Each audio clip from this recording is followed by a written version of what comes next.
साहब, मेरा पहला सवाल आपसे ये है कि जो ये 3 कृषि कानून हैं, आप इनके विषय में क्रम तरीके से पहला, दूसरा और तीसरा इनके बारे में कृपया जानकारी दें कि पहला कानून क्या है, दूसरा कानून क्या है और तीसरा कानून क्या है, और ये किस प्रकार किसान के ऊपर ये कहें कि किसान के अधिकार को छीनेंगे या किसान की आय पर इनकी का शिकंजा कसा जाएगा। देखना कौन से में वो तीनों सरकार लाई है। पहली बात तो ये है कि ये हमने मांगे ही नहीं थे। नहीं, तो प्रोफेसर साहब, मेरा सवाल ये नहीं था। मेरा सवाल ये है कि ये कृषि कानून किसान के खिलाफ किस तरीके से है। अच्छा, केवल ये बताएं आप। हाँ। देखिए, पहला जो इसमें कानून है वो ये है कि जो सरकारी मंडी है, हमारी सरकारी मंडी व्यवस्था है, उसमें एमएसपी का प्रावधान है। अब इस सरकारी मंडी के पैरेलल यानी समानांतर ये प्राइवेट मंडी को उतार देना चाहते हैं। हमारे किसान संगठनों ने और किसान आंदोलनों ने कभी इसी की मांग नहीं की थी। हम क्या चाहते हैं कि जो 23 हमारी जिन्स हैं, भारत सरकार 1967 से मिनिमम एमएसपी का प्रावधान है, दे रही है। 1967 में 3 फसलों को दिया था, 86 में 23 को दिया था। इसी व्यवस्था को मजबूत किया जाए, हमारा ये मानना है। इसमें जितने भी लीकेज हैं या करप्शन हैं, इसी को मजबूत किया जाए और सुधार किया जाए, और उसके साथ साथ एमएसपी जो डिक्लेयर करती है सरकार, उस एमएसपी पे खरीद की जाए। नहीं। वैसे हम तो ये चाहते हैं। डॉक्टर साहब, एक सेकंड में आ रहा हूँ, उस पे मैं आ रहा हूँ। मेरा मुद्दा इतना लंबा नहीं था। मेरा ये था कि सरकार, आप जो कह रहे हैं कि सरकार एमएसपी दे, अगर आपको खुली मार्केट में एमएसपी से ज़्यादा रेट मिल रहा है तो आपको क्या दिक्कत है? भाई, दिक्कत है, मिलने की व्यवस्था है नहीं। ये देखो, जब ये जो कंपनियों को चला जाएगा और पैरेलल ये उतार देंगे तो 1-2 साल तो वो महंगे दामों पर खरीदेंगे, फिर वो नहीं खरीदेंगे, उसका एक एडवर्स इफेक्ट पड़ेगा और वो उस कीमत पे नहीं खरीदेंगे एमएसपी की पे। धीरे धीरे ये मंडी व्यवस्था खत्म हो जाएगी, सरकारी वाली एमएसपी खत्म हो जाएगा और वो मनमाने दामों पर खरीद करके जो बड़े बड़े स्टोर जो उन्होंने बनाए वो महंगे दामों पर बेचेंगे और सस्ते पर खरीदेंगे। बिहार का उदाहरण हमारे सामने है सबसे बड़ा। एक बात तो ये है।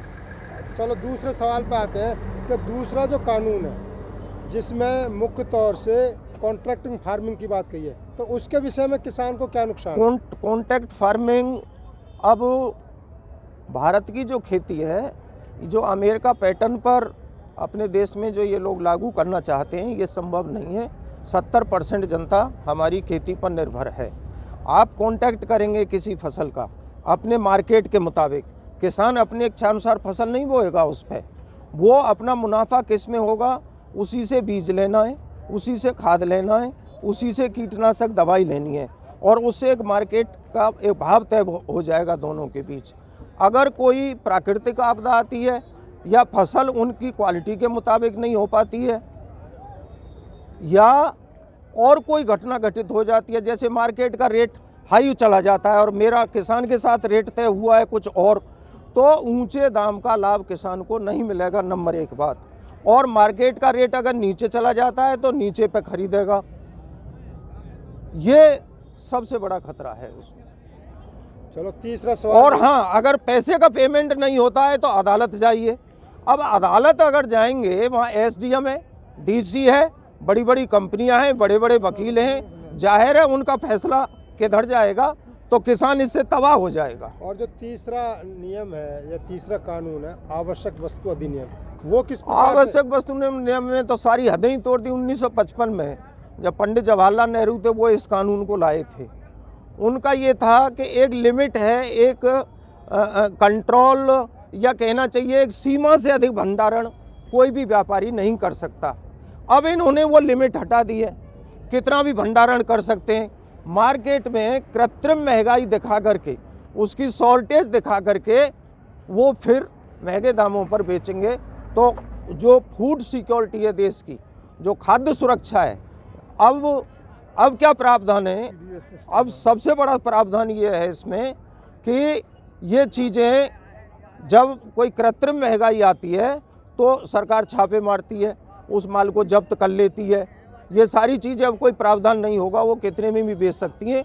और वो वस्तु की कीमत जब तक दूनी नहीं हो जाएगी, अगर 25 रुपये किलो आटा बिकता है, 50 रुपये किलो आटा नहीं हो जाएगा, जब तक सरकार कोई दखल उसमें नहीं दे सकती।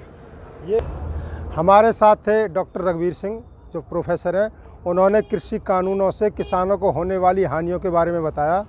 मैं मोहन सिंह इस बात को यही ख़त्म करते हैं और आगे किसी अन्य किसान से बात करेंगे कि वो इन कृषि कानूनों के बारे में क्या जानते हैं।